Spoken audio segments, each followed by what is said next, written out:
আল্লাহর নৈকট্যশীল মানুষের গুণ বর্ণনা করেন। ওলি শব্দের অর্থ কি আপনারা জানেননি? ওলি শব্দের অর্থ হলো কারিব, যে অতি কাছের মানুষ আল্লাহ তাআলার, তাকে বলা হয় ওলি। সুবহানাল্লাহ। ওলি মানে কারিব। আল্লাহ রাব্বুল আলামিন সাবধান করে দিচ্ছেন দুনিয়ার মানুষদেরকে, সাবধান সাবধান, যারা আমার নৈকট্যশীল, যারা আমার অতি কাছের মানুষ, তাদের ব্যাপারে তোমরা সাবধান। তাদের কোনো ভয় নাই, তাদের কোনো টেনশন নাই। সুবহানাল্লাহ।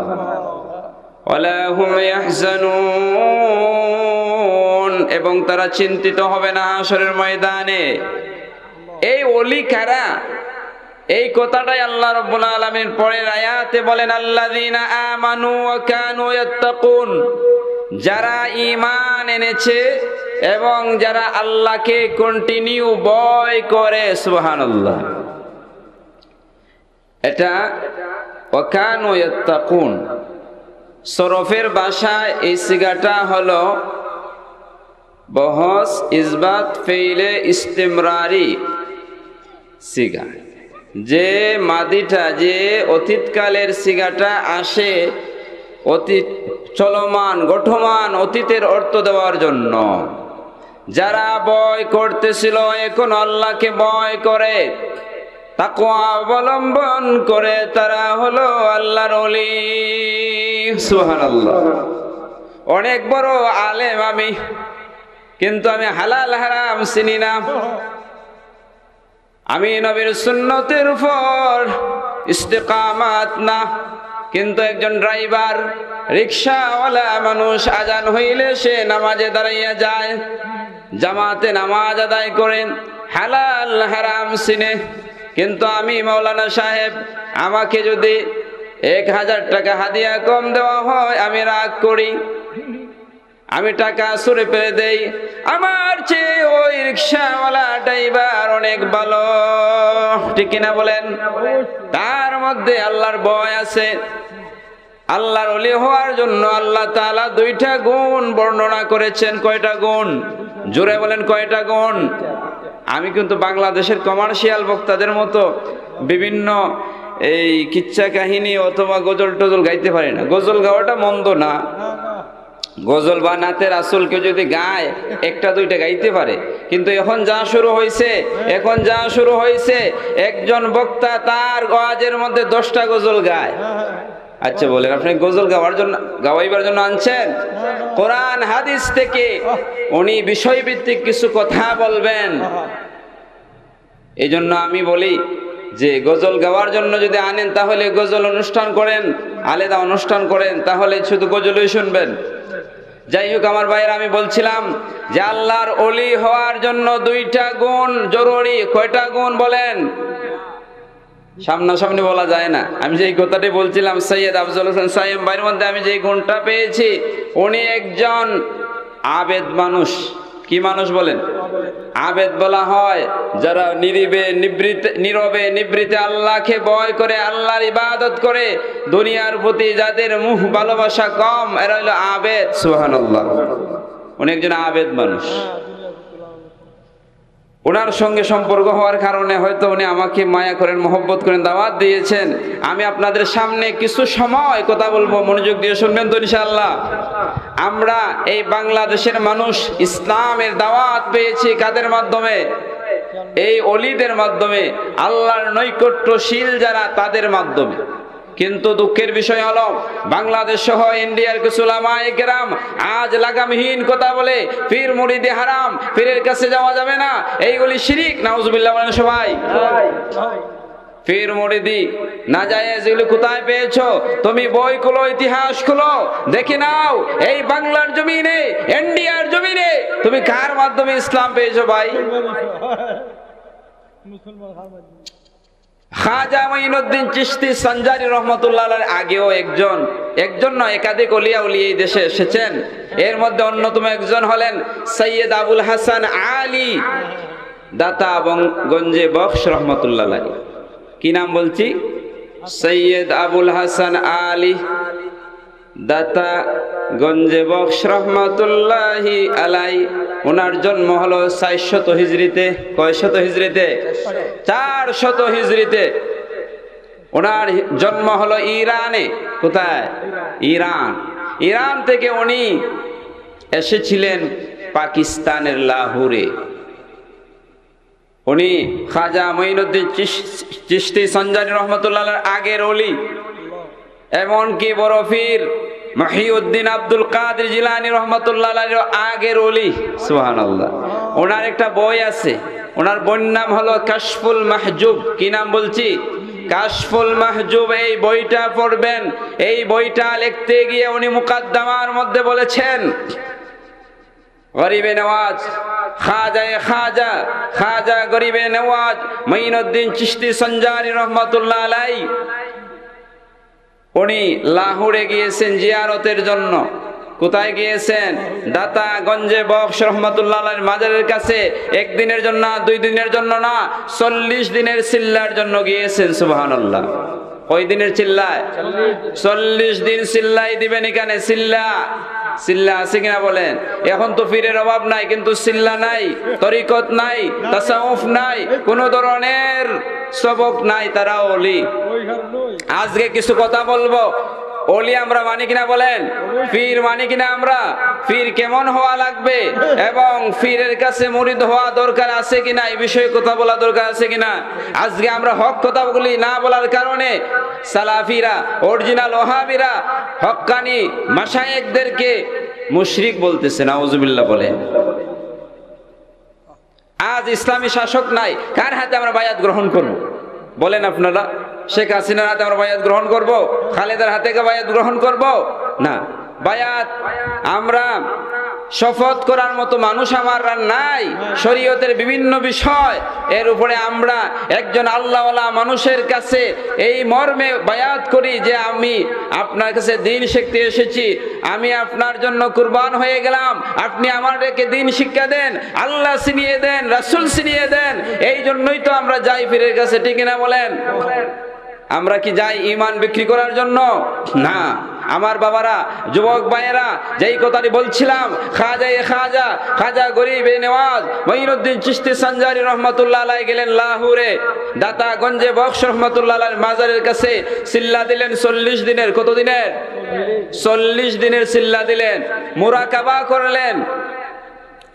আসার সময় খাজা মঈনুদ্দিন চিশতি সঞ্জানী রহমাতুল্লাহ আলাইহি বললেন, গঞ্জে বক্স ফয়েদে আলম মজহারে নূরে খুদা নাকিসান রাফির কামেল কামিলান রাহনুমা। উনি ফার্সিতে একটা শের বললেন যে দাতা গঞ্জে বক্স হলেন ফয়েদে আলেম, মানে আলোকিত আলেম, যার কাছ থেকে ফয়েজ এবং বরকত বের হয়, যার কাছ থেকে আল্লাহ তাআলা নূর বিকশিত হয়। সুবহানাল্লাহ। নাকিসান রাফিরে কামেল। আজকে বন্ডরা পীরে কামেল হয়ে গেছে। কে বলেছেন?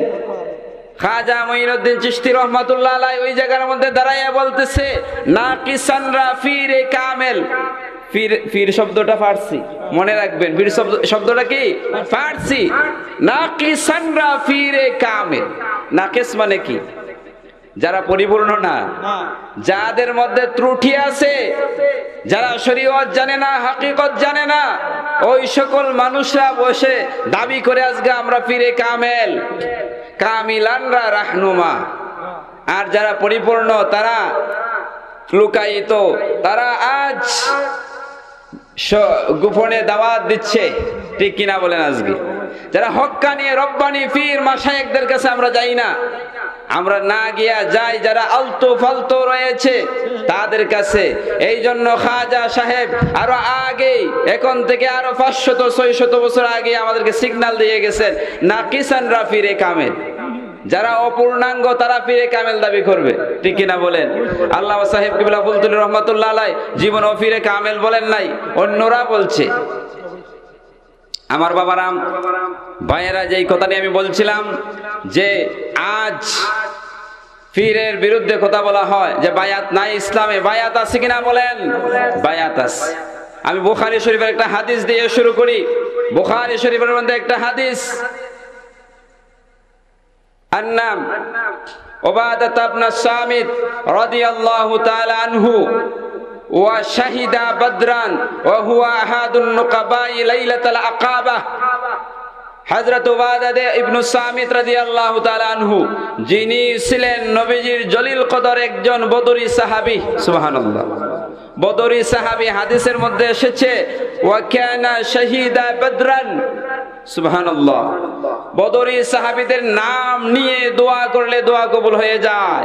এই জন্য যারা মদিনাতে যাবেন, আমার ভাইরা উমরা বা হজের মধ্যে যাওয়ার পরে মদিনায় সফরে বদর প্রান্তর জিয়ারত করে আসবেন। বদরে যাবেন, যারা শাহাদাত বরণ করেছেন এদের উসিলা নিয়ে দোয়া করবেন, দোয়া কবুল হবে। সুবহানাল্লাহ। এই উবাদাহ ইবনে সামিত রাদিয়াল্লাহু তাআলা হতে বর্ণিত হাদিস, এবং উনি ছিলেন একজন নকিব, নেতা। নকিব অর্থ কি? নেতা। লাইলাতুল আকাবা, মদিনাতুল মুনাওয়ারা থেকে 9 জনের একটা প্রতিনিধি দল এসেছিল। নবীজি তখন মদিনাতে হিজরত করেন নাই, নবীজির হাতে ইসলাম ধর্ম গ্রহণ করেছিল এবং বলেছিল, ইয়া রাসূলুল্লাহ, ইয়া হাবিবাল্লাহ, আপনি চলুন মদিনাতুল মুনাওয়ারায়, আপনাকে আমরা সযত্নে রাখবো, আপনাকে আমরা আশ্রয় দিব। সুবহানাল্লাহ। নবীজি সাল্লাল্লাহু আলাইহি ওয়াসাল্লাম, আরেকটা কথা বলি আমার বাবারা, আমিও আজহারি, এই দেশে আরো আজহারি রয়েছে, আমাকে হয়তো কেউ চিনে না, জানে না, কিন্তু একটা বিষয়, আপনি যত বড় ডিগ্রিওয়ালা হন নাই কেন, আমার নবী আল্লাহর রাসূলের নাম নেওয়ার সময় শুধু মুহাম্মদ বলবেন না, শুধু মুহাম্মদ বলবেন না, নবীজির নাম নেওয়ার সঙ্গে সঙ্গে দুরূদ শরীফ পড়াটা ওয়াজিব হয়ে যায়। সুবহানাল্লাহ। এই জন্য ইয়া রাসূলুল্লাহ, ইয়া হাবিবাল্লাহ, ইয়া নবী আল্লাহ এইভাবে বলতে হবে। কিন্তু অনেক ভাইরা বলে নবীজি কাউবো ছিলেন। নাউজুবিল্লাহ বলেন, নাউজুবিল্লাহ বলেন। আল্লাহ তাআলা কুরআনুল কারীমের মধ্যে ঘোষণা করে দিয়েছেন, লা তাজআলু দুআ আর-রাসূলি বাইনাকুম কাদুআই বা'দিকুম বা'দা। এই দুনিয়ার মানুষেরা, তোমরা তোমাদের নবীকে যখন ডাকবাই তোমাদের মতো ডাকিও না। সুবহানাল্লাহ। তোমরা যেমনি ভাবে ডাক দেও, হে আকরাম, হে রাসেল, এমনি ভাবে ইয়া মুহাম্মদ বলে ডাক দিও না, ইয়া আহমদ বলে ডাক দিও না, হে আবুল কাসেম বলে ডাক দিও না। সুবহানাল্লাহ। নবীজির ডাক দেওয়ার সময়, নবীজির নাম নেওয়ার সময় রাসূলুল্লাহ বলতে হবে। কি বলতে হবে? বিশ্ব নবী না? নবীজিকে আল্লাহ তাআলা সম্মান দিয়েছেন, আপনারা দিবেন না? যারা নবীজির নাম নেওয়ার পরে সম্মান সূচক শব্দ ব্যবহার করে না, মনে রাখতে হবে তার অন্তরে বেমার আছে। কি আছে বলেন? বেমার। আল্লাহ তাআলা কুরআনুল কারীমের 4 জায়গায় নবীর নাম উল্লেখ করেছেন, শুধু নাম বলেন নাই, সাথে রাসূলুল্লাহ বলছেন। এক জায়গায় নবীজিকে বলছেন মুহাম্মাদুর রাসূলুল্লাহ ওয়াল্লাযীনা মাআহু আশিদ্দাউ আলাল কুফফার। আল্লাহর রাসূল মুহাম্মদ সাল্লাল্লাহু আলাইহি ওয়াসাল্লাম, শুধু মুহাম্মদ বলেন না। এই জন্য কুরআনুল কারীমে আল্লাহ নিষেধ করে দিয়েছেন আমাদের মতো নবীকে ডাক না দেই। যদি দেই তাহলে এটা বেয়াদবি হয়ে যাবে। কি হয়ে যাবে বলেন? বেয়াদবি হয়ে যাবে। কুরআনুল কারীমের মধ্যে আল্লাহ রাব্বুল আলামিন বলেছেন, আইয়া ইব্রাহিম কাদ সাদ্দাকতার রুয়া, হে ইব্রাহিম তুমি তোমার স্বপ্ন বাস্তবায়ন করেছো। ইয়া ইব্রাহিম বলে ডাক দিয়েছে। কুরআনুল কারীমের মধ্যে আল্লাহ রাব্বুল আলামিন ইয়া ইয়াহইয়া খুযিল কিতাব বলে ডাক দিয়েছে, হে ইয়াহইয়া তুমি আল্লাহর কিতাব গ্রহণ করো। কুরআনুল কারীমের মধ্যে আল্লাহ রাব্বুল আলামিন মূসাকে ইয়া মূসা বলে ডাক দিয়েছেন, কিন্তু আমার নবীকে ইয়া মুহাম্মদ, ইয়া আহমদ বলে কোথাও ডাক দেয় নাই, ডাক দেয় নাই। ঠিক কিনা বলেন? এই জন্য আমার ভাইয়েরাম, আমার যুবকেরা, নবীর ভালোবাসা আপনার মুআমালাতের মধ্যেই প্রকাশ পেয়ে যাবে। এই জন্য যারা বলে নবীজি কাউবয় ছিলেন, এদের ঈমান আছে কিনা সন্দেহ আছে। ঠিক কিনা বলেন? কাউবয় অর্থ কি জানেন? কাউবয় অর্থ কি? নবীজিকে উদ্দেশ্য করে আমি বলছি না। কাউ মানে হইল গাবি। কা অর্থ কি? গাবি। বয় মানে বালক, রাখাল। নবী কি গাভীর রাখাল ছিলেন? নাউজুবিল্লাহ বলেন। নবীজিকে গরু রাখাল বলা যাবে? নবীজিকে মেষ রাখাল বলা যাবে? মনে করেন আপনার বাবা এক সময় কারো বাড়িতে গরু রাখালি করেছেন, পরিচয় দিতে গিয়ে কি আপনি বলবেন যে আমার বাবা গরু রাখাল ছিল? বললে আপনার লজ্জা হবে না? লজ্জা হবে কিনা বলেন? আপনার বাবার বেলায় যদি লজ্জা হয়, বাবার বাবা নবীজি হলেন রুহানি বাবা।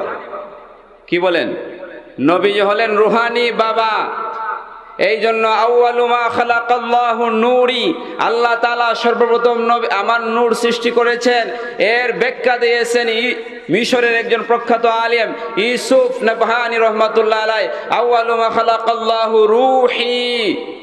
নবীজি বলেছেন আল্লাহ তাআলা সর্বপ্রথম আমার রূহ সৃষ্টি করেছেন, আর এই রূহ থেকে দুনিয়ার সকল রূহ সৃষ্টি করেছেন। সুবহানাল্লাহ।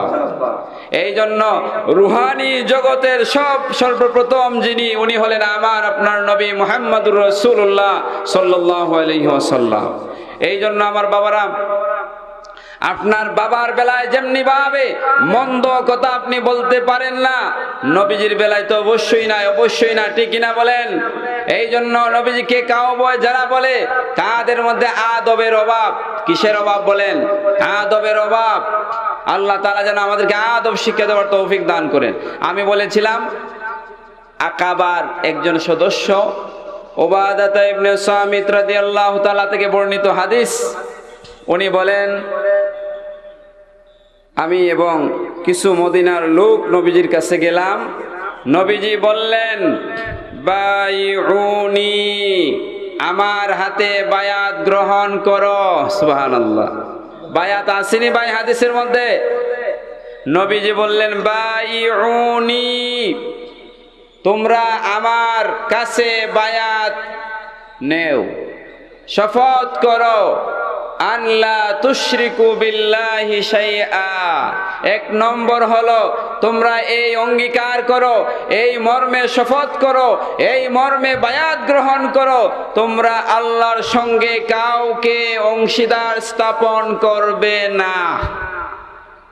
আমরা কি আল্লাহর সঙ্গে শিরিক করি? নবীজি বায়াত গ্রহণ করেছেন মদিনার সাহাবীদের কাছ থেকে, উবাদাহ ইবনে সামিত রাদিয়াল্লাহু তাআলার কাছ থেকে, যে তোমরা এই মর্মে শপথ করো আল্লাহর সঙ্গে কাউকে অংশীদার বানাইবে না। আল্লাহরে আমরা সেজদা দেই, আর কাউকে সেজদা দেওয়া যাবে? আমার সমাজে আজ কিছু ফিরাকিন নামে ওই যে নাকিসানরা পীরে কামেল, নাকেস যারা অপরিপূর্ণ পীর, তারা নিজেরা বলে যে আমাদেরকে তাজিমি সেজদা দাও। নাউজুবিল্লাহ বলেন। ইসলামে তাজিমি সেজদা বলতে কোনো সেজদা নাই। ঠিক কিনা বলেন?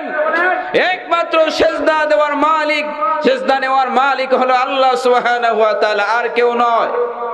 এই জন্য আর কাউকে সেজদা দেওয়া যাবে না, দিলে শিরিক হবে। কি হবে বলেন? যদি আল্লাহর মতো মনে করে কেউ সেজদা দেয় তাহলে শিরিক হয়ে যাবে। এই জন্য সাবধান, পীর ধরতে সাবধানতা অবলম্বন করবেন। পীরে কামেল কিনা দেখবেন, উনি শরীয়তের এলেম আছে কিনা, তরিকতের এলেম আছে কিনা, না দেখে পীর ধরলে এই পীর আপনাকে জাহান্নামে নিয়ে যাবে। কোথায় নিয়ে যাবে? জাহান্নামে নিয়ে যাবে। এই জন্য নবীজি মুসলমানদেরকে বলছেন শিরিক করিও না। যারা মুশরিক তারা তো এমনিই মুশরিক। ঠিক কিনা বলেন? যারা হিন্দু, এদেরকে যদি আপনি গিয়া বলেন এই তোমরা শিরিক করিও না, এটা তো অবান্তর কথা, এটা তো এমনিই মুশরিক। আল্লাহ রাব্বুল আলামিন তার হাবিবের মাধ্যমে জানাইয়া দিয়েছেন দুনিয়ার মানুষদেরকে, ও আমার বন্ধু, তাদেরকে জানাইয়ে দিন তারা যেন শিরিক করে না। তাহলে গাছ পূজা, মাছ পূজা যেমনি ভাবে শিরিক, পীরকে সেজদা দেওয়া শিরক। সেজদা দিবেন কোনোদিন? হ্যাঁ, কদম বুসি করবে। কি করবেন?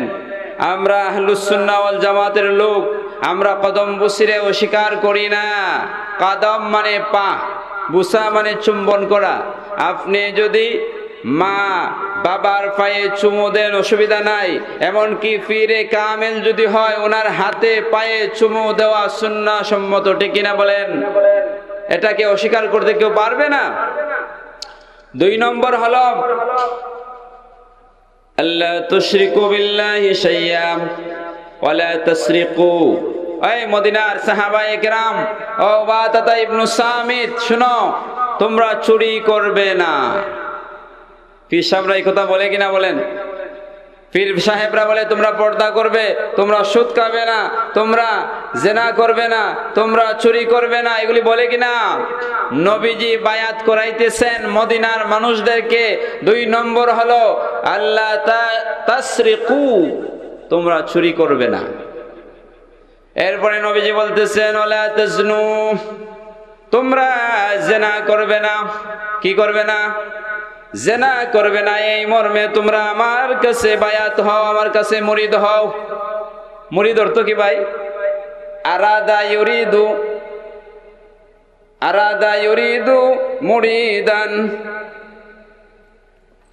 যে ব্যক্তি ইচ্ছা করে নিজেকে ইসলামের জন্য ফেদা করে কোনো কামেল মানুষের কাছে সমর্পণ করে দিতে, তাকে বলা হয় মুরিদ। তাকে কি বলা হয়? আচ্ছা, আমরা পীরে কামেলদের কাছে যাই, গিয়া বলি আপনি আমাকে ইসলাম শিক্ষা দেন, মুরিদ করেন। এর অর্থ হলো আমি এসেছি ইসলাম শিক্ষার জন্য, আমার সকল ইচ্ছা আকাঙ্ক্ষা আপনার জন্য আমি ছেড়ে দিলাম, এই জন্য আপনি মুরিদ। আর যার কাছে আপনি ছেড়ে দিলেন তাকে বলা হয় মুরাদ। ফার্সিতে বলা হয় পীর। ফার্সিতে কি বলা হয়? পীর। আরবিতে বলা হয় মুর্শিদ। আরবিতে কি বলা হয়? আরশাদা ইউরশিদু ফাহুয়া মুর্শিদ। যিনি রাস্তা দেখান। কি দেখান? জাহাজের নাবিকদেরকে বলা হয় মুর্শিদ। এরা ধ্রুব তারার মাধ্যমে জাহাজটারে গতিপথ সঠিক পথে নিয়ে যায়, এই জন্য তারা মুর্শিদ। এমনকি আমি মিশরে ছিলাম, যারা টুরিস্ট, যারা ভিজিটে যায়, আমি হঠাৎ করে, আপনার নাম শুনেছেন মিশরের যে ফেরাউনের লাশ আছে জাদুঘরের মধ্যে, এবং মমিকৃত অবস্থায় বিভিন্ন জায়গার মধ্যে মিশরে আছে, সেখানে হাজার হাজার মানুষ যায়। প্রথম যখন আমি গেলাম, আরবিতে কথা বলি, তারা বলতেছে আনতা ইউরিদ মুর্শিদ, তুমি কি মুর্শিদ চাও? আমি মনে মনে বলি মুর্শিদ তো, মুর্শিদ বলতে তো আমি জানি পীর। আমি বললাম মাল মুরাদ বিল মুর্শিদ, মুর্শিদ দ্বারা উদ্দেশ্য কি? মা মানাল মুর্শিদ বিলুগাতিকুম, তোমাদের ভাষায় মুর্শিদ দ্বারা উদ্দেশ্য কি? একজন বলতেছে ইউ মিনস গাইড, তুমি কি গাইড বুঝো? গাইড? আমি বললাম হ্যাঁ গাইড বুঝি। গাইড মানে যিনি রাস্তা দেখান। তারা বলতেছে মুর্শিদ অর্থ হইল যিনি ভিজিট যারা করতে আয় তাদেরকে পথ দেখায়, তাদেরকে দেখায় লাশ কোথায় আছে, কোথায় কি আছে, এইগুলি দেখায়, তার নাম হইল মুর্শিদ। তার নাম কি? মুর্শিদ। আর আমাদের দেশে মুর্শিদ এর অর্থ হল যিনি আল্লাহ তাআলাকে চিনিয়ে দেন, ইসলামকে জানিয়ে দেন, রাসূলকে জানিয়ে দেন, ইসলাম সম্পর্কে সাধারণ মানুষদেরকে যিনি ধারণা দেন, ওনার নাম হলো মুর্শিদ। ঠিক কিনা বলেন? আমাদের মুর্শিদুল আল বারহাক আল্লামা সাহেব কিবলা ফুলতুলি রহমাতুল্লাহ আলাইহি, ঠিক কিনা বলেন? আমাদের মুর্শিদ, আমাদের গাইড, আমাদের পথ প্রদর্শক উনি হলেন আল্লামা সাহেব কিবলা ফুলতুলি রহমাতুল্লাহ আলাইহি। তাহলে নবীজি বায়াত করতেছেন কিসের উপরে? তোমরা শিরিক করবে না, তোমরা চুরি করবে না, তোমরা জেনা করবে না, ওয়ালা তাকতুলু আওলাদাকুম। 4 নম্বর হলো তোমরা তোমাদের সন্তানদেরকে হত্যা করবে না। আরব দেশে আপনারা শুনেছেন আইয়ামে জাহিলিয়াতের যুগে মেয়ে সন্তান হলে তারা জীবন্ত কবর দিয়ে দিত। নাউজুবিল্লাহ। নবীজি বললেন হে মদিনার মানুষেরা, আগে তোমরা বায়াত গ্রহণ করো যে তোমরা তোমাদের সন্তানদেরকে অন্যায়ভাবে হত্যা করবে না। 4 নম্বর, 4টা বিষয় গেছে। 5 নম্বর হলো ওয়ালা তাতু বিবুহতানিন, তোমরা সতী সাধবী নারীদেরকে অপবাদ দিবে না। বিআইদিকুম ওয়া আরজুলিকুম, চাক্ষুষ কোনো দোষ নাই। আমাদের সমাজে আছে কিনা বলেন? আমাদের সমাজে আছে।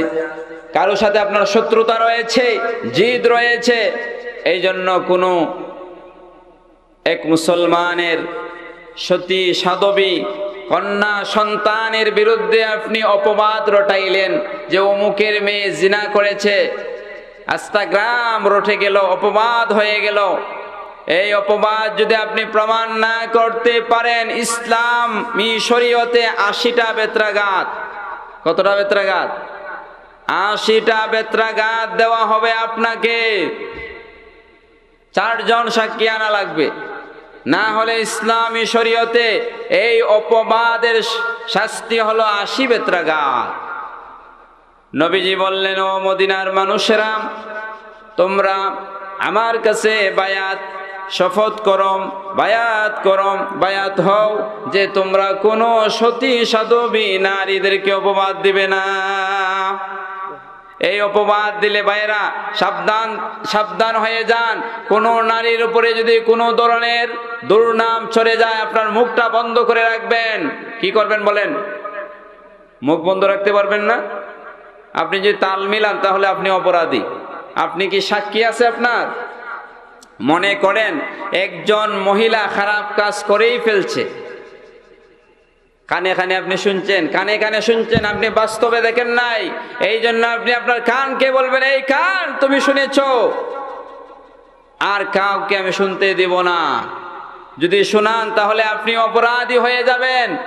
এই জন্য আল্লাহ তাআলা এমন একটা শর্ত জুড়ে দিয়েছেন, যদি কোনো সতী সাধবী নারীকে আপনি অপবাদ দেওয়া লাগে, 4 জন সাক্ষী আনা লাগবে। কয়জন সাক্ষী?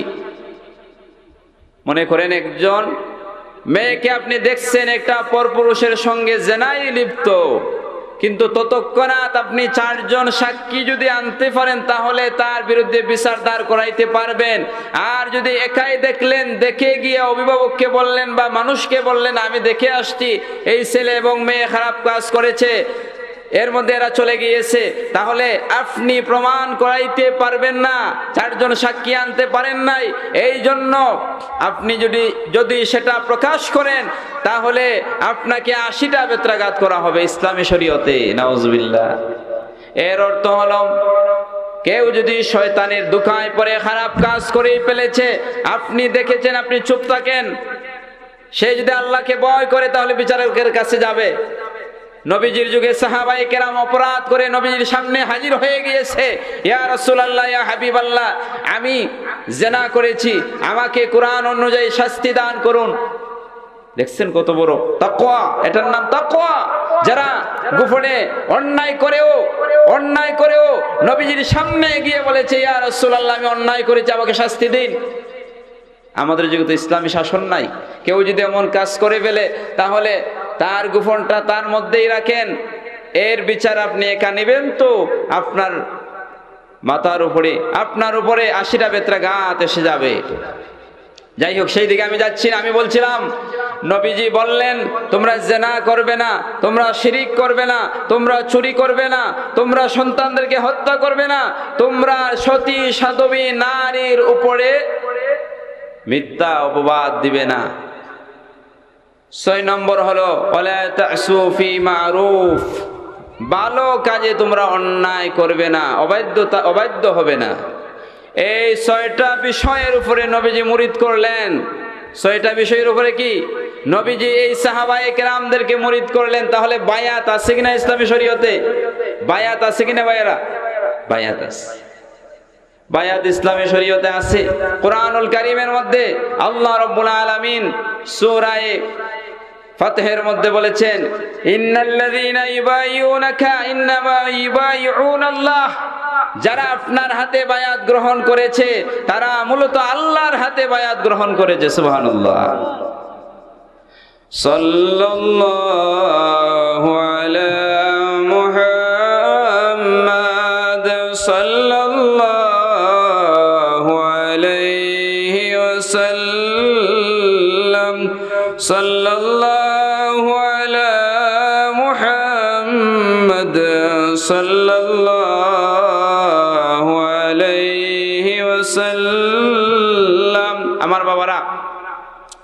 দেখেন, আমি মিশরে ছিলাম, সেখানে তরিকত রয়েছে, নকশবন্দিয়া, সরোয়ারদিয়া এবং তিজানিয়া, আমাদের দেশের কাদরিয়া, এই তরিকাগুলি রয়েছে। এই তরিকার মাধ্যমে আল্লাহর ওলিরা বুজুর্গানে দিন তারা ইসলামের খেদমত করেছেন। ওনাদের নাম কেন? ওনারা খেদমত করেছেন এই জন্য, ওনাদের ইবাদত করার জন্য নয়, ওনাদের ইবাদত করার জন্য নয়।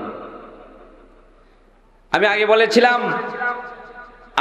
সৈয়দ আবুল হাসান আলী হাজবিরি রহমতুল্লাহ আলাইহির যে কিতাবটা কাশফুল মাহজুব, সেই কিতাবের মধ্যে এবং আওয়ারিফুল মাআরিফ শাহাবুদ্দিন উমর সরওয়ার্দী রহমতুল্লাহ আলাইহি ওনার এই কিতাবের মধ্যে বুনিয়াতুত তালিবিন যে কিতাবটা লিখেছেন গাউসুল আজম মুহিউদ্দিন আব্দুল কাদের জিলানী রহমতুল্লাহ আলাইহি, এই কিতাবগুলির মধ্যে ওলি সিনার 12টা গুণ বর্ণনা করা হয়েছে।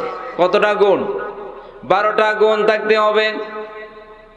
এই গুণগুলি যার মধ্যে থাকবে আপনি মনে করবেন সেই লোকটা মুসলমানটা আল্লাহর ওলি। কতটা গুণ? 12টা গুণ। হাজবেরি রহমাতুল্লাহ আলাইহি বলেন আল্লাহ তাআলার যত গুণ আছে এর মধ্যে স্পেশাল 2টা গুণ, স্পেশাল 2টা গুণ আল্লাহওয়ালা মানুষের কাছে থাকবে। 2টা গুণ হলো, আল্লাহ হলেন গাফফার, দয়া, আল্লাহ হলেন ক্ষমাশীল। আল্লাহ কি? ক্ষমাশীল। যারা আল্লাহর ওলি হবে তারা ক্ষমাশীল হবে। তাদের কাছে কেউ অন্যায় করলে সে মাফ করে দিবে, এমন হয়েছে না?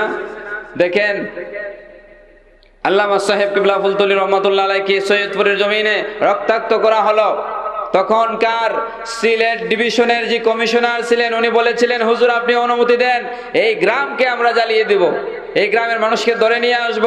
আল্লাহর ওলি জবাব দিয়েছিলেন আমি তো ইসলাম প্রচারের জন্য নবীজির শান মান বুলন্দ করার জন্য সামান্য রক্ত দিয়েছি, এই জন্য আপনি এই গ্রামকে জ্বালিয়ে দিবেন, গ্রামের মানুষকে ধরে আনবেন, এটা হতে পারে না।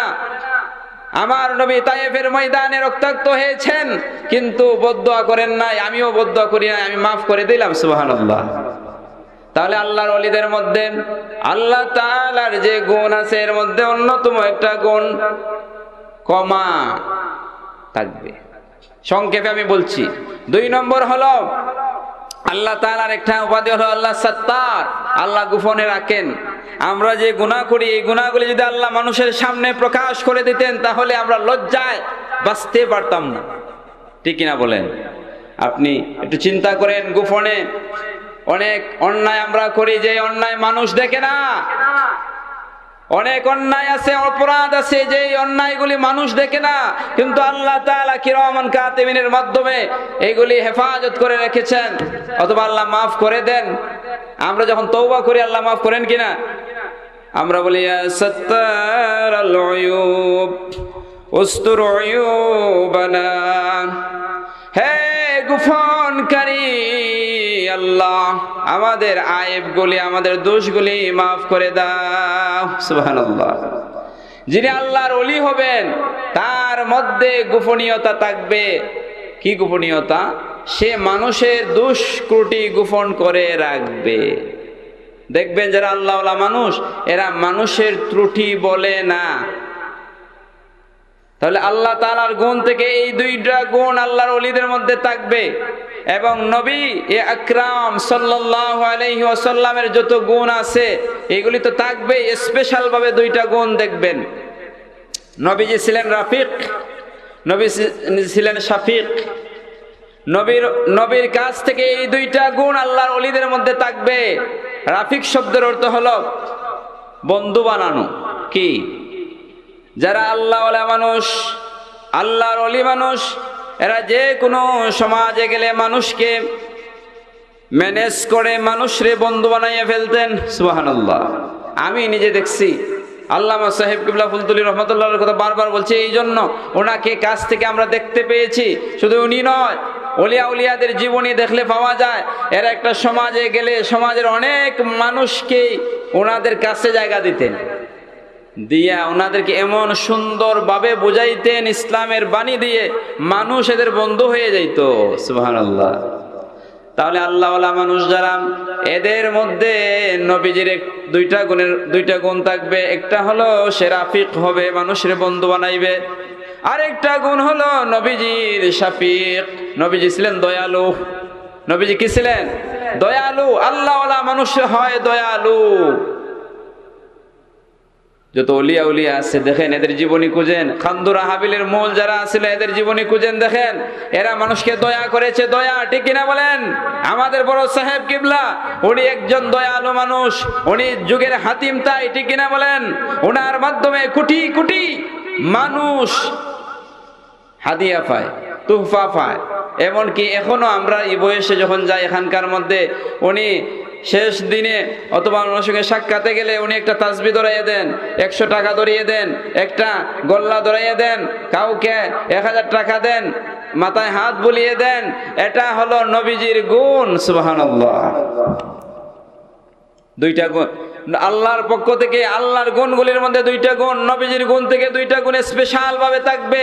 সাইয়্যিদুনা আবু বকর সিদ্দিক রাদিয়াল্লাহু তাআলার দুইটা গুণ থাকবে। সাইয়্যিদুনা আবু বকর সিদ্দিক রাদিয়াল্লাহু তাআলার দুইটা গুণ থাকবে। একটা গুণ হলো তাসাদ্দুক, আরেকটা হলো তাসদীক। আবু বকর সিদ্দিক রাদিয়াল্লাহু তাআলা আনহু সত্যবাদী ছিলেন। এই জন্য আল্লাহওয়ালা মানুষরা হবে সত্যবাদী, ঠিক কিনা বলেন? আল্লাহওয়ালা মানুষরা কি মিথ্যাবাদী হইতে পারে? আউলিয়াগণ মিথ্যাবাদী হয় না। এই জন্য কাশফুল মাহজুবের মধ্যে সৈয়দ আবুল হাসান আলী হাজবেরি, বুনিয়াতুত তালিবিনে সাইয়্যিদুনা গাউসুল আজম মহিউদ্দিন আব্দুল কাদের জিলানী রহমাতুল্লাহ আলাইহি, আওয়ারিফুল মাআরিফের মধ্যে শাহাবুদ্দিন উমর সোহরাওয়ার্দী রহমাতুল্লাহ আলাইহি, এমনি ভাবে অসংখ্য ওলিয়া উলিয়াগণ ওনাদের কিতাবে উল্লেখ করেছেন, যারা আল্লাহর ওলি হবে, আল্লাহর বন্ধু হবে, এদের মধ্যে 12টা গুণ থাকবে।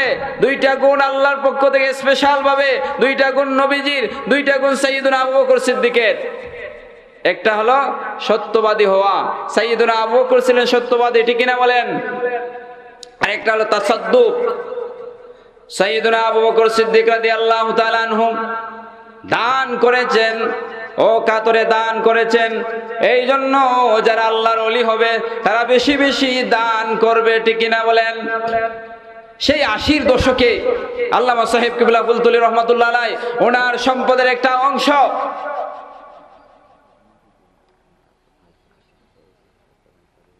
আলহামদুলিল্লাহ আমরা সবাই বলি মারহাবা। আমাদের প্রধান অতিথি সাহেব উনি কাছে এসে গিয়েছে, কিছুক্ষণের মধ্যে আমাদের প্যান্ডেলে, আমাদের এলাকাতে চলে আসবে।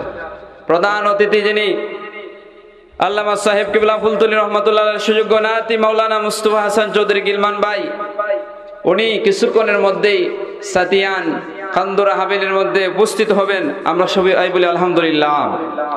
আপনার বাহিরে যারা আছেন ভিতরে চলে আসেন। আমি এই গুণগুলি বলে মাইক ছেড়ে দেব। সাইয়্যিদুনা আবু বকর সিদ্দিক রাদিয়াল্লাহু তাআলা আরেকটা গুণ হলো তাসাদ্দুক। উনি বেশি বেশি দান করেছেন। সুবহানাল্লাহ। আবু বকর সিদ্দিক রাদিয়াল্লাহু তাআলা নবীজি যখন ওই বলেছেন, ও আবু বকর, ইসলামের জন্য, মুসলমানদের জন্য টাকার প্রয়োজন, পয়সার প্রয়োজন, আবু বকর সিদ্দিক রাদিয়াল্লাহু তাআলা কাতরে দান করেছেন, ঠিক কিনা বলেন? উনি যখন ইসলাম গ্রহণ করেছিলেন ওনার হাতে 40,000 দিরহাম ছিল। এই পুরা সম্পত্তি উনি ইসলামের জন্য কাতরে ব্যয় করেছেন।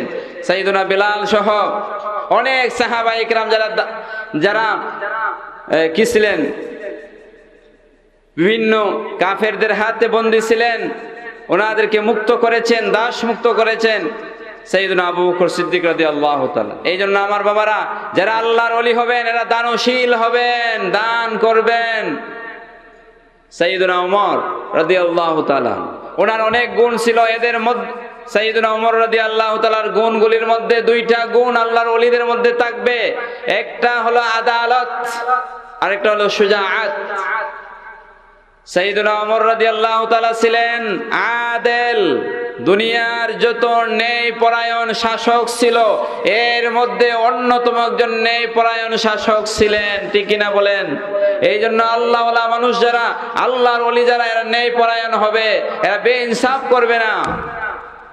ওমর রাদিয়াল্লাহু তাআলা ছেলের বিচার করেছেন কিনা? ছেলের বিচার করেছেন কিভাবে? ওনার শাসনামলে মিশরের গভর্নর ছিলেন আমর ইবনুল আস রাদিয়াল্লাহু তাআলা আনহু, এবং ওমর রাদিয়াল্লাহু তাআলার এক ছেলে তখন মিশরে ছিলেন। আমর ইবনুল আস রাদিয়াল্লাহু তাআলার ছেলে এবং ওমর রাদিয়াল্লাহু তাআলার ছেলে দুইজন একদিন বসে খেজুর বীজাণু পানি খাইলেন। এটার মধ্যেও খামার বা মদের মতো নেশা আছে, দীর্ঘ সময় ভিজাইয়া রাখলে সেটার মধ্যে নেশা আসে। কিছুটা নেশা এসে গেছে, দুইজন খাইছেন, খাওয়ার পরে কিছু মাতলামি এসেছে।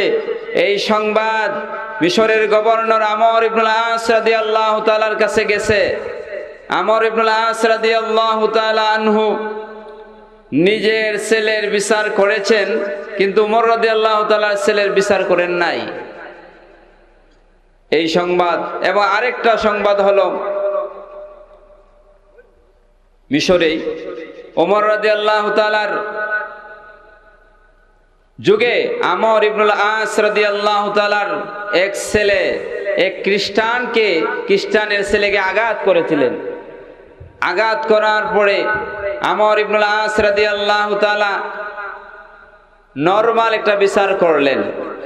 তখন খ্রিস্টান মিশর থেকে মদিনা শরীফে আসলো, আসিয়া বলল, হে আমিরুল মুমিনিন, আপনার যে গভর্নর মিশরের, উনি যে বিচার করেছে সেই বিচার আমার মন মতো হয় নাই। সঙ্গে সঙ্গে আমিরুল মুমিনিন হযরত সাইয়্যিদুনা ওমর রাদিয়াল্লাহু তাআলা কাসেদ পাঠাইলেন, লোক পাঠাইলেন, মিশরের গভর্নরকে ধরে নিয়ে আসলেন। উনিও সাহাবী, উনি আসলেন ওনার ছেলে সহ। ওমর রাদিয়াল্লাহু তাআলা বললেন, হে খ্রিস্টান, হে আহলে কিতাব, তোমার ছেলেরে কিভাবে মারছে? মিশরের গভর্নরের ছেলে আমর ইবনুল আস রাদিয়াল্লাহু তাআলার ছেলে কিভাবে তোমার ছেলেরে মারছে? বলল, হে আমিরুল মুমিনিন, ওনার ছেলে আমার ছেলেকে বেত্রাঘাত করেছে। তখন ওমর রাদিয়াল্লাহু তাআলা খ্রিস্টানের ছেলের হাতে বেত দিয়া বললেন, তোমারে যতটা আঘাত করেছে তুমি তার পিঠে ততটা আঘাত করো। সুবহানাল্লাহ। কাকে কে মারতেছে? মিশরের মতো আমরা বাংলাদেশের 12 গুণ বড় ওই দেশের গভর্নরের ছেলেকে, ওমর রাদিয়াল্লাহু তাআলার সময়ের গভর্নর খ্রিস্টান। আশ্চর্য হয়ে গেল, এমন ন্যায়পরায়ণ শাসক। উনি বললেন, হে আমিরুল মুমিনিন, আমি খুশি হয়ে গিয়েছি, আমি সন্তুষ্ট হয়ে গিয়েছি। আপনার নাম শুনেছিলাম, আপনি ন্যায়পরায়ণ শাসক। আজকে বাস্তবে দেখার জন্য এসেছিলাম আপনি আসলেই ন্যায়পরায়ণ শাসক। আমার ছেলে আঘাত করতে হবে না, আমাকে পড়িয়ে দেন কালিমা লা ইলাহা ইল্লাল্লাহ মুহাম্মাদুর রাসূলুল্লাহ। সুবহানাল্লাহ। সেই আমিরুল মুমিনিন আদেল ছিলেন, আদালত ছিল। উনি আত্মীয় স্বজন বলে, নিজের গভর্নরের ছেলে বলে উনি ওনাকে ছাড় দেন নাই। এমনকি ওমর রাদিয়াল্লাহু তাআলার ছেলে যে নাবিস খেয়েছিলেন, এই জন্য উনি শাস্তি দিয়েছেন, নিজের ছেলেকেও রেহাই দেন না। এই জন্য আল্লাহর ওলি যারা হবেন তারা এক পক্ষে কথা বলবেন না, তারা ন্যায়পরায়ণ হবে। এই জন্য যারা আল্লাহওয়ালা মানুষ, এরা টাকা পয়সা ব্যয় করতে দ্বিধাবোধ করে না। নিজের ইজ্জত, নিজের সম্মান বাঁচানোর জন্য তারা সবকিছু দিতে পারেন। এই জন্য আমার বন্ধুরা, আমার বাবারা যারা আল্লাহর ওলি হবে, তাদের মধ্যে উসমান রাদিয়াল্লাহু তাআলার 2টা গুণ থাকবো। একটা হলো সাখাওয়াত, এরা দান করে। উসমান রাদিয়াল্লাহু তাআলা যখন দান করতেন, বেশি করতেন। মদিনা শরীফে গেলে দেখবেন বীরে শিফা বা আরো কিছু কুফ উসমান রাদিয়াল্লাহু তাআলা ক্রয় করে দিয়েছিলেন মদিনার মানুষের জন্য। সুবহানাল্লাহ। উসমান রাদিয়াল্লাহু তাআলার কাছে একদিন এক ব্যক্তি এসে সাহায্য চাইল। উসমান রাদিয়াল্লাহু তাআলা বলেন, তুমি দাঁড়াও, আমার উট আসতেছে মাল নিয়ে সিরিয়া থেকে, সামনের উটের যে মাল এটা পুরাটাই তোমার। উট আসলো, বললো যে সামনের উটটা তুমি নিয়ে যাও। উটের একটা খাসলত হইল সামনের উট যেদিকে যায় পিছনের উটও সেই দিকে যায়। উসমান রাদিয়াল্লাহু তাআলার সকল উট ওই ব্যক্তির বাড়ির দিকে রওনা হয়ে গেল। সুবহানাল্লাহ। উসমান রাদিয়াল্লাহু তাআলা বললেন, সব উট তোমার। সুবহানাল্লাহ। এই জন্য উসমান গানি। উসমান রাদিয়াল্লাহু তাআলার সাখাওয়াত থাকবে আল্লাহর ওলিদের মধ্যে। আরেকটা হলো হিলম, তাদের মধ্যে ধৈর্য থাকবে। উসমান রাদিয়াল্লাহু তাআলা ছিলেন ধৈর্যশীল। কেউ বলেছেন উসমান রাদিয়াল্লাহু তাআলা লজ্জাশীল ছিলেন। লজ্জা থাকবে, পূর্ণ মাত্রায় লজ্জা থাকবে। বর্তমানে বেহায়া পীরের অভাব নাই, ঠিক না বলেন? বেহায়া পীর, যাদের মধ্যে হায়া লজ্জা নাই। উসমান রাদিয়াল্লাহু তাআলা, উনি হাদিসে এসেছে ওনার লজ্জা স্থানের দিকে তাকান নাই জীবনে। সুবহানাল্লাহ বলবেন না? আর আলী রাদিয়াল্লাহু তাআলার দুইটা গুণ আল্লাহর ওলিদের মধ্যে থাকবে, একটা হলো ইলম আর একটা হলো আমল। আলী রাদিয়াল্লাহু তাআলা ছিলেন বড় আলেম, দেওয়ানে আলী কুলেন। কিন্তু বর্তমানে আলেম পীরের অভাব, জাহিল পীরের অভাব নাই, ঠিক কিনা বলেন? আমি আমার জীবনে একজন পীর পাইছি, এক আত্মীয়র বাড়িতে গেছি, তারা মুরিদ। তো ওনারে বললাম নামাজ পড়ানোর জন্য, নামাজ পড়ায় না। পরে যতটুকু আমি জানলাম, ইনি সূরা কেরাত ভালোভাবে জানে না। যদি সূরা ফাতিহা ভালোভাবে না জানে, সূরা ফাতিহার সাথে অন্য কেরাত না জানে, ওই ব্যক্তি পীর হইতে পারেনি বলেন? না। আল্লাহর ভয় থাকবো, সাথে সাথে আল্লাহর ভয়ের কারণে উনি সূরা ফাতিহা শুদ্ধ করবেন, উনি অন্যান্য কেরাত শুদ্ধ করবেন, না হলে আল্লাহর ওলি হবে কিভাবে? এই জন্য এলেমওয়ালা পীর দরকার আছে কিনা বলেন? আল্লামা সাহেব কিবলা ফুলতলি রহমাতুল্লাহ আলাইহি জগৎ বিখ্যাত একজন আলেম ছিলেন, মুফাসসির ছিলেন, মুহাদ্দিস ছিলেন, রাইসুল কুররা ছিলেন, এবং ইলমে শরীয়ত তরিকতের পরিপূর্ণ একজন আলেম ছিলেন, ঠিক কিনা বলেন? এবং আমলে পরিপূর্ণ একজন আলেম ছিলেন। নারায়ে তাকবীর, নারায়ে রিসালাত। জাহিরি সাহেবের আগমন, শুভেচ্ছার স্বাগত। আমি আমার আলোচনা শেষ করে দিচ্ছি। আমি অসুস্থ ছিলাম দীর্ঘ 2 সপ্তাহ, কুশকুশি এবং ঠান্ডায়। আমি উমরাতে গিয়েছিলাম, উমরা থেকে মদিনাতুল মুনাওয়ারায় কিছু ঠান্ডা বেশি, সেখান থেকে ঠান্ডা সহ আসছিলাম। আল্লাহ তাআলা এখন মোটামুটি সুস্থ করেছেন। তাহলে আমার শেষ কথা হলো, আল্লাহর ওলিদেরকে চিনার জন্য 12টা গুণ বলছি। আল্লাহ তাআলার গুণগুলির মধ্যে 2টা গুণ হলো, আল্লাহর ওলিরা এদের মধ্যে আল্লাহ যেমনি গফফার, এই গফফারের গুণের মধ্যে কিছুটা থাকবে, সত্তারের গুণ থাকবে। নবীজি শাফিক রাফিক, আল্লাহর ওলিরা শাফিক রাফিক হবেন। হযরতে আবু বকর সিদ্দিক ছিলেন সত্যবাদী হবে, এবং আবু বকর সিদ্দিক ছিলেন দানশীল, তারা দানশীল হবে। ওমর রাদিয়াল্লাহু তাআলা আদেল ছিলেন, ন্যায়পরায়ণ, আল্লাহর ওলিরা ন্যায়পরায়ণ হবে। ওমর রাদিয়াল্লাহু তাআলার মধ্যে আদালত ছিল, সুজাআত ছিল, বীরত্ব ছিল, আল্লাহর ওলিরা বীর হবেন। হযরতে উসমান রাদিয়াল্লাহু তাআলার গুণের মধ্যে 2টা গুণ থাকবে। উসমান রাদিয়াল্লাহু তাআলা ছিলেন গানি, আল্লাহর ওলিরা গানি হবে, দানশীল হবে, তারা সাখাওয়াত থাকবে। যাই হোক, এই গুণগুলি আপনারা দেখবেন, এগুলি আমার কথা নয়, এইগুলি হযরতে দাতা গঞ্জে বখশ রহমাতুল্লাহ আলাইহির কিতাব খুলেন, আপনারা গুনিয়াতুত তালিবিন খুলেন, আপনারা আওয়ারিফুল মাআরিফ খুলেন, এইগুলোর মধ্যে পাবেন। আল্লাহ তাআলা যেন আমাদেরকে ভালো ওলি, গুণগত ওলি চিনার তৌফিক দান করেন।